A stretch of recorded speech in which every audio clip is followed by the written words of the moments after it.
What the Yankees have done this second half of the season was win. And you play small ball, and everybody talks about the Yankees. They're a power-hitting team. They're a one-trick pony. Ever since the All-Star break, the Yankees are bunting, stealing bases, playing good defense. You have players coming up like Vasquez and all these different players contributing to their offense. You add players like Rizzo. You add players like Gallo, the Italian stallion, okay?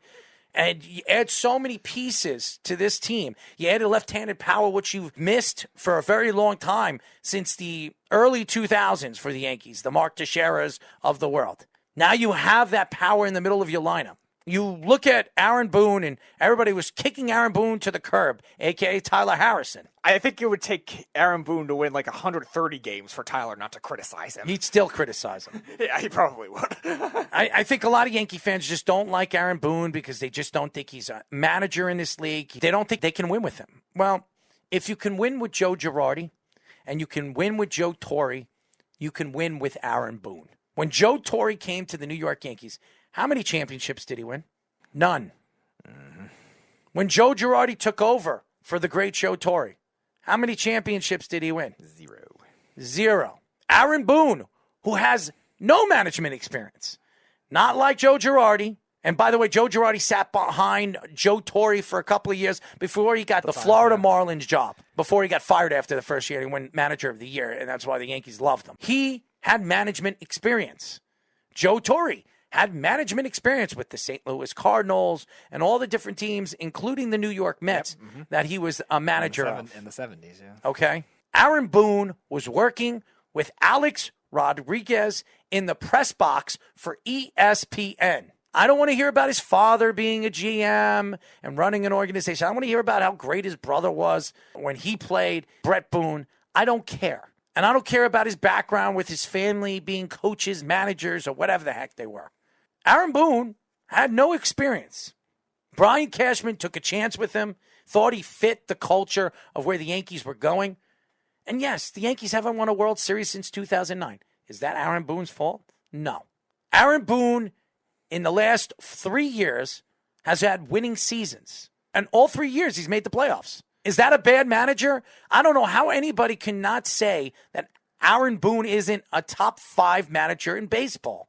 Now, I was hard on him in the beginning of the year, and I always stick up for Aaron Boone because, honestly, you can't criticize somebody that had no experience in the minor leagues, no experience in the major leagues, and taking over the New York Yankees, the greatest franchise in professional sports, and not only getting back-to-back 100-win seasons, you were in the ALCS one time, which, by the way, if Houston wasn't cheating, you'd be in the World Series, and who knows? He'd be a World Series champion. So I know Yankee fans are not so excited about Aaron Boone, but if Aaron Boone wins a championship like Joe Girardi did in 9-10 years that he was there with the Yankees, are you guys going to leave this guy alone?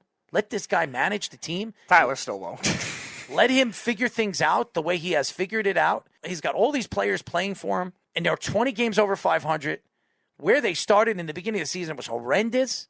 People are talking about them winning the World Series again this year. After in the beginning of the season, it was a foregone conclusion going into the season the Yankees were going to win the World Series.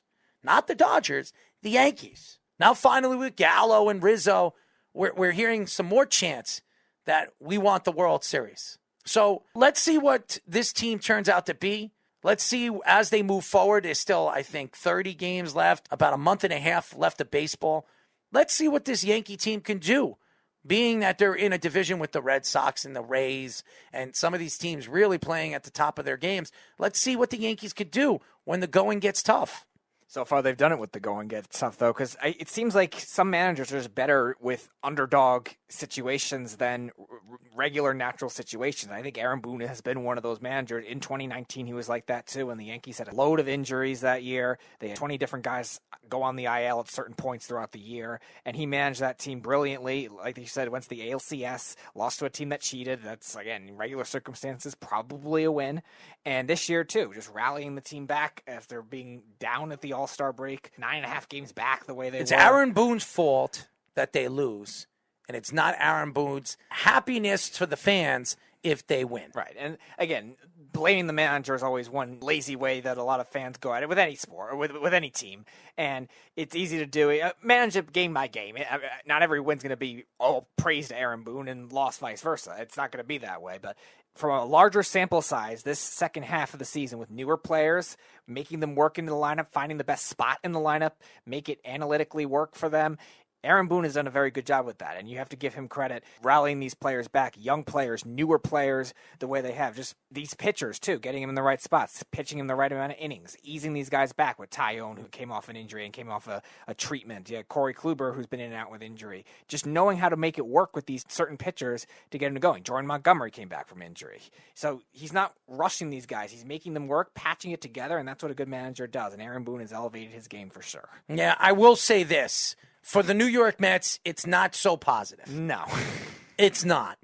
Their GM, about a week ago, gets caught by a trooper in White Plains, New York, driving drunk. He fell asleep at a light, gets pulled over by a trooper, would not take a breathalyzer test. He gets brought to the precinct and gets arrested. Now the Mets are making sure they're trying to hide what they're doing with him. Are they firing him? What are they doing with him? We all know what happened in the beginning of the season to their first GM. I mean, it's been a complete debacle ever since Sandy Alderson was hired. And he hired these two guys. They thought that these guys were the next up-and-coming GMs of the league, and teams are going to be interested, or the Mets would be interested in handing over the keys to one of these guys. Sandy Alderson is an old man. He's 70 years old. What are they going to do? Where are they going to look now for a GM? Are they going to look at the sandbox or something? Maybe we go to the sand lot and bring in one of these ex-movie stars to be a GM. Mr. Myrtle for GM. Whatever. I mean, seriously. I don't know what's going on with the New York Mets. Jacob deGrom's injury made no sense. We have no idea what's going on with Jacob deGrom. That has a lot to do with training staff, but we all know where the Mets go with their training staff. Oh, it doesn't even matter who's there. Whatever training staff is there, they get rid of them, bring in a new one. Nope, nothing. The Mets are just the most injury-prone team in all of any sport. It's horrible. When you look at bringing in Javier Baez the way they did, and Met fans, well, look, we got Javier Baez when they missed out on Chris Bryant. They absolutely missed out on Chris Bryant because he didn't want to be in New York. He didn't want to be in the East Coast. He wanted to move to the West Coast. That's why he was playing for San Francisco. And look what he's doing for San Francisco, by the way. I think he's got like 6 or 7 home runs since he's been there. He's batting over 300, I think it is. He's playing great baseball. And San Francisco's just breezing right through as the best team right now in baseball. Crazy to say Serious that. with the Dodgers, though, this weekend. The Dodgers are only half a game back now. It's crazy. You look at the big picture of where the Mets are. The Mets are not far out of the division, and they still have a tremendous amount of games left. And it has a lot to do with Pete Alonso, because Pete Alonso's played great baseball. It really, since the All-Star break. Since he won the Home Run Derby, he has been the heart and soul of that organization, that team. But Javier Baez, that thumbs down after the fans were booing and the team was sitting him out for a couple of games, maybe to calm down the fan base over there in Citi Field, I have no idea. But Steve Cohen comes out on social media and protects the fans, sticks up for the fans, takes shots at the Mets and their offense and how absolutely depressing they are to watch, not only in a live game, but on TV. It's an embarrassment. Any Met fan could sit here and say, oh, well, the Mets, we'll get them next year. We have a lot of money to spend next year. It's just so much money you can spend on a team where you just have to say, you know what? All the money in the world's not going to buy a championship. Nope. And maybe they should start doing background checks on not only players to figure out how to make sure they, obviously you're not going to get them completely healthy, but make sure they're not always the Mets and have 15 injuries at the same time a season. And now your GMs. So one of them, like you were saying, Jared Porter doing inappropriate things. The other one is Zack Scott driving drunk. Who knows? Maybe he was hanging out with Kenny that night in White Plains and getting smacked around. But yeah, the Mets are in a lot of dysfunction. It doesn't matter if they have money now, they still have the same problems. And in terms of the fans versus Javier Baez thing, again, they're going to take shots at each other. It was a 3-game thing. It wasn't just one game. And again, as long as nothing derogatory is involved, I don't really care what ends up happening. Javier Baez will take a shot back. The fans will boo again, whatever. I don't really care. The thing that worries me is how Javier Baez will in a larger sample, embrace the fan base. And that worries me when it comes to the free agency status, because I feel like Javier Baez is now going to want more money if he's going to want to stay there, where he might demand 10 million, 15 million more to stay there rather than just take the natural free agent offer he would have gotten from another team. And that's what worries me. And also with Steve Cohen now siding with the fans, it doesn't seem like he's going to be somebody that wants Javier Baez back, because he wants to embrace the Mets fan culture again. He wants them to be the loudest fans, the fans that they are. And again, they're good fans, but they can be obnoxious at times, and we're seeing it. They're now. 5 games out of the division, 5 games out of the wild card. Yeah, it's about 5 the same games at out this of point. Yeah, well, that's not bad. If they go on a run and they win 10 games in a row, they could be right in this. Yeah, they could be right in this. You're trusting a lot. Well, Jacob deGrom, is he coming back? Is he playing this year? I don't think so, and I think they're gonna hide it until the end of the season too, and that's another reason the Mets are never gonna get anywhere with this. Just they don't know how to do like operational things right, and I feel like they're gonna cover something up, hide it. I feel like there's some kind of organizational thing involved. I think there's some kind of feud too, whether it's with Rojas, whether it's with these acting GMs, whether it's with the executives. I don't know. I feel like there's going to be something that comes out at the end of the year, and maybe Jacob deGrom did it to himself. I'm not sure. I don't think so, though. I feel like there was something on the inside that they're not telling us. Well, whatever it is, any Met fan that can sit here and tell me that you're excited and surprised that this is going on for the New York Mets, who would have thought that the Mets would be 66 and 67 right now, 1 game under 500, with the players and the talent that they have on this roster? This pitching staff in the beginning of the season, in the middle of the season, was supposedly the top 2, top 3 best pitching staffs in baseball when you put it on paper.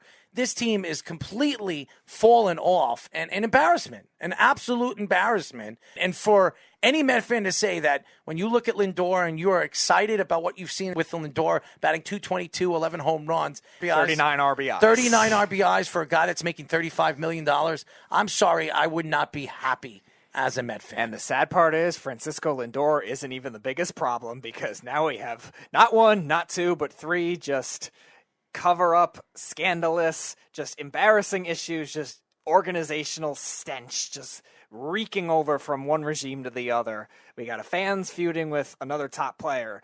We got GMs that don't know what they're doing, baseball-wise or off the field. And you have Jacob deGrom versus this ownership versus this GM out with injury now, who's durable his whole career, now having a problem. So again, money can't buy everything. Steve Cohen, rich guy, isn't saving anything right now, and hopefully he can turn that around. And he said that he will spend over the luxury tax if he has to make this team a winner. But winning games is not about buying teams. Nope. We've seen this with Steinbrenner over the years, and Yankee fans always saying, oh, we could get this guy, we could get that guy. And what did it do for the Yankees? Nothing.